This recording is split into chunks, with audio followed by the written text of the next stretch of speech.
But the difference with this is, look how pretty it looks. Look how amazing it looks. Look what I can do with my character. She jumps, and I really wanted to do a flip. Please do a flip. Please do. Oh, she's not going to do a flip. There we go, honestly.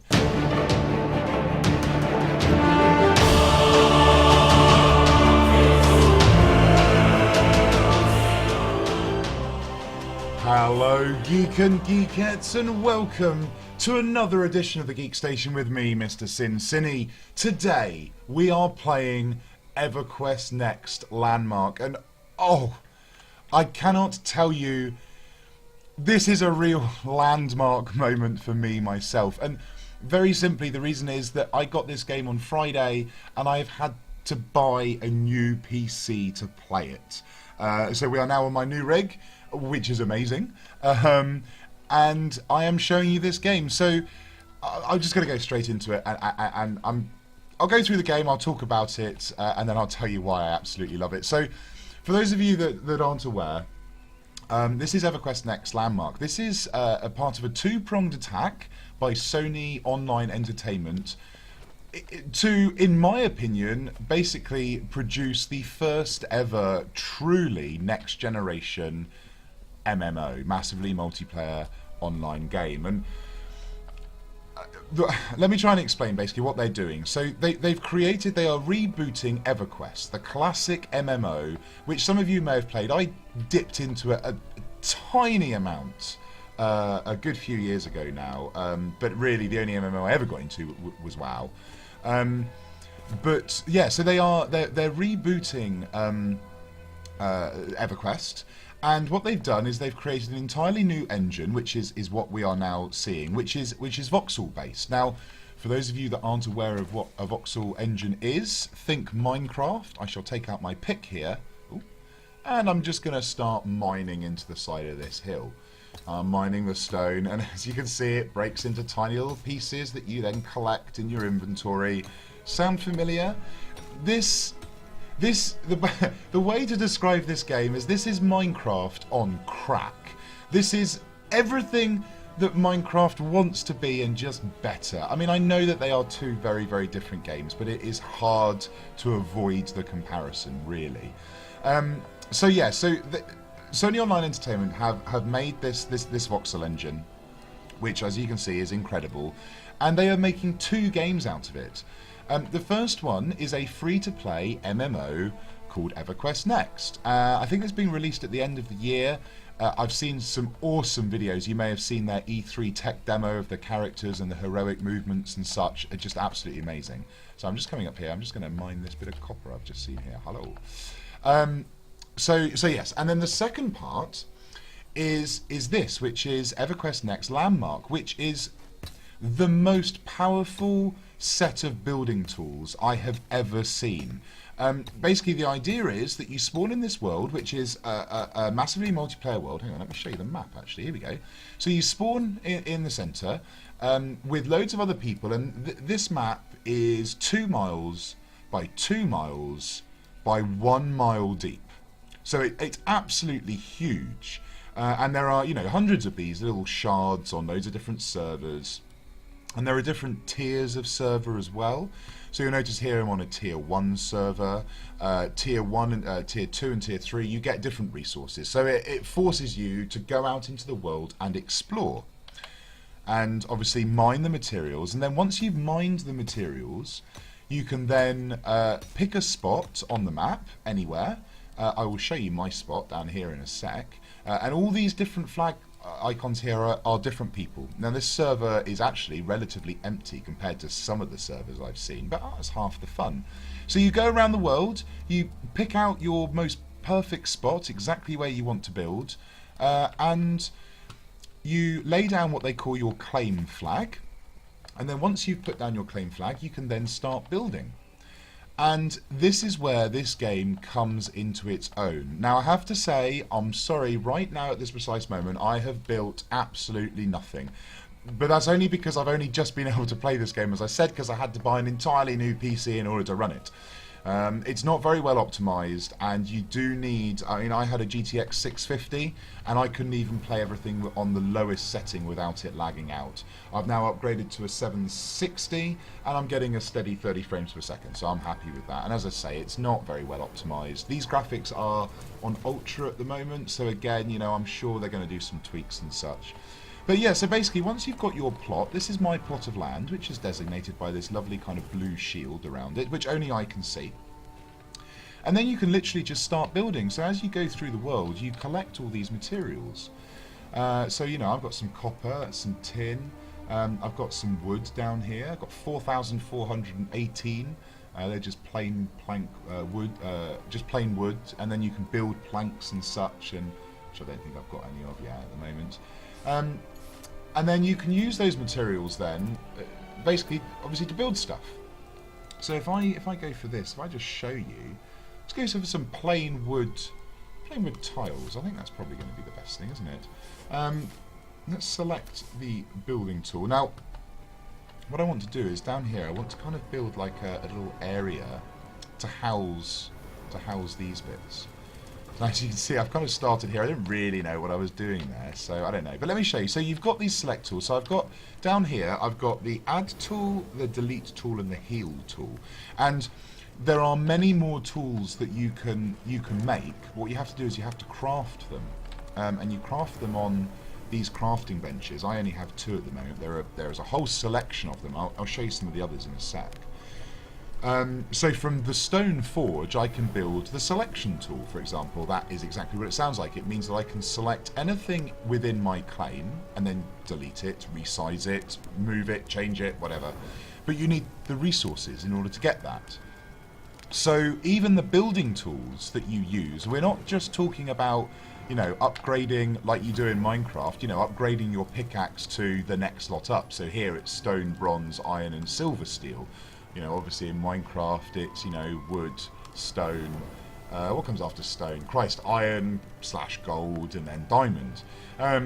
So you have to do that as well, but in order you do that, it also to get your building tools, which is separate. So this game is almost, it's like, think Minecraft's creative mode and survival mode smushed together to create just the most beautiful game. I have to say, all the way through this video, I have got a massive smile on my face, and I have had ever since I booted this game up. I cannot tell you, this game, it just looks pretty. It makes you want to play it more. It makes you want to be happier about it, and it's just, as I say, I go on about it forever.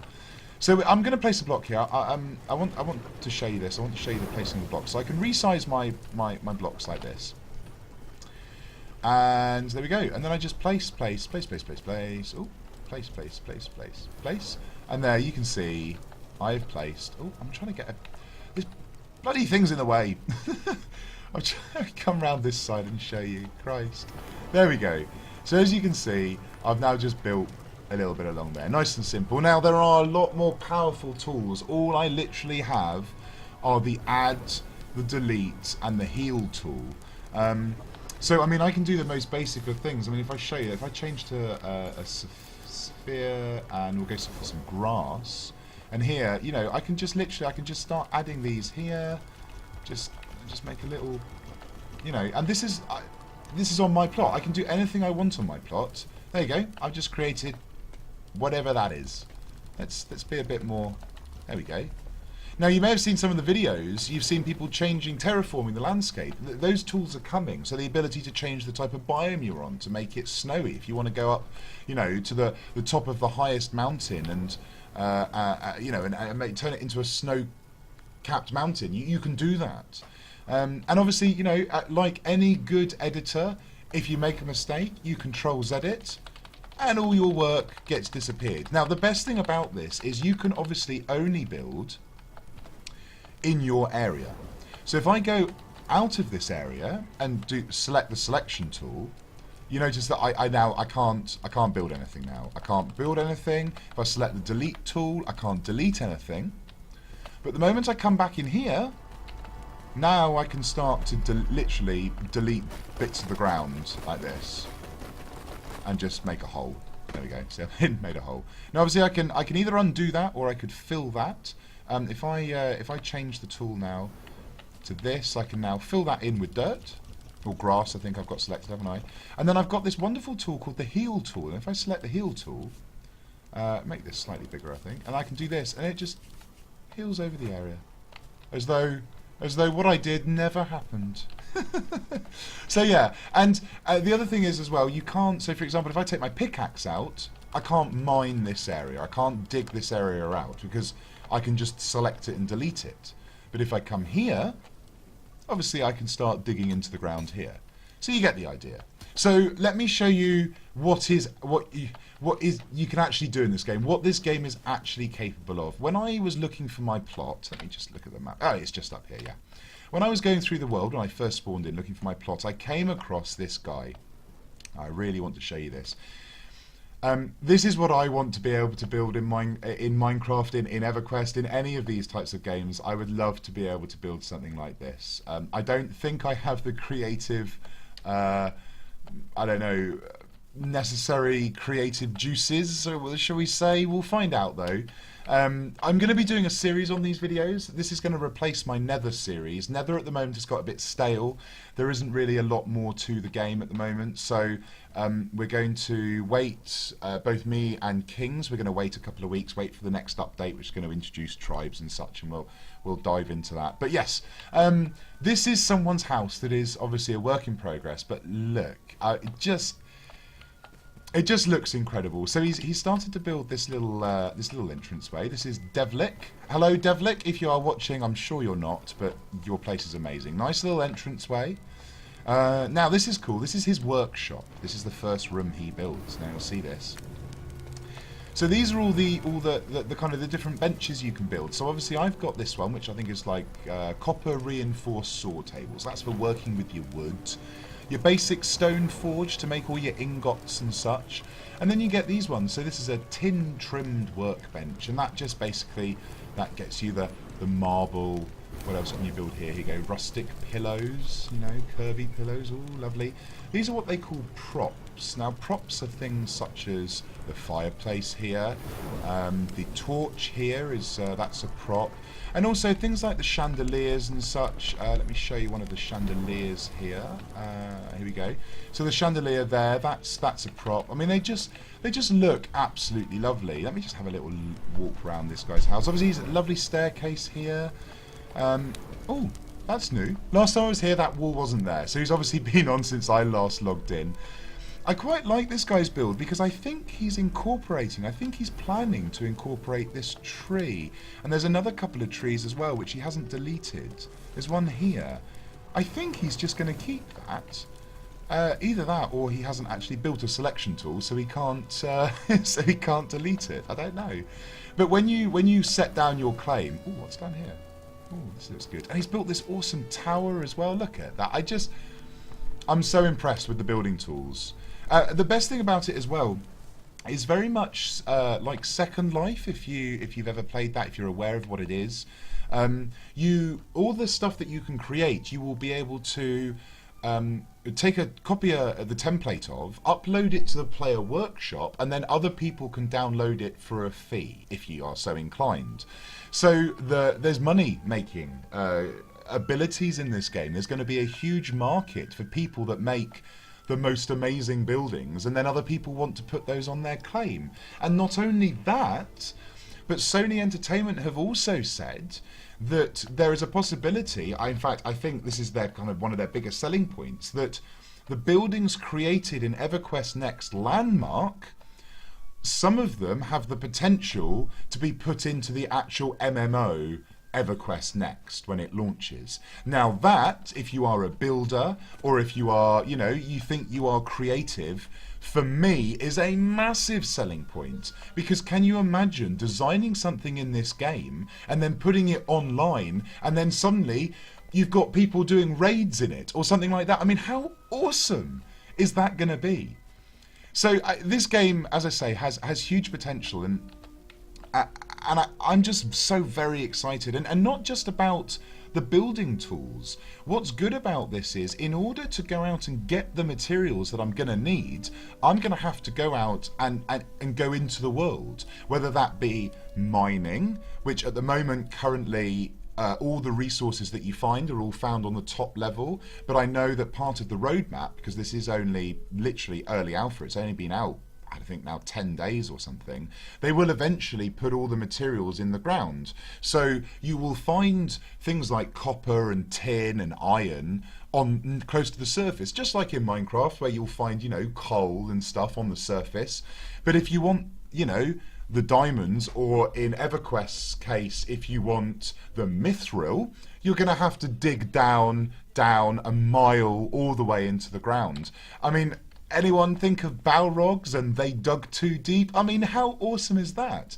And not only that, you'll have to travel to different worlds. So what you're going to do is you're going to go out into the world looking for resources, and you're going to come across all these buildings that people have built, and it's going to be an ever-evolving, ever-changing world. And for me, that is just so exciting, because it's going to be different every time you log on.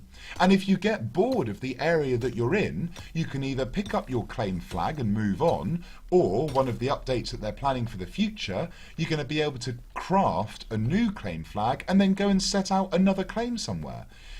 So it's just amazing. And the thing for me as well is, I mentioned earlier that it's got the Minecraft aspects to it as well. They're going to introduce mobs, they're going to introduce, health and stamina and weapons and combat, PvE and PvP. So really, I ask you the question, who needs the next, Everquest Next? Who wants... you see, I want to harvest that. I don't actually know what this is. I can't harvest that. I need a pick in order to do it. Actually, I wonder if this pick can do it. Let me have a look.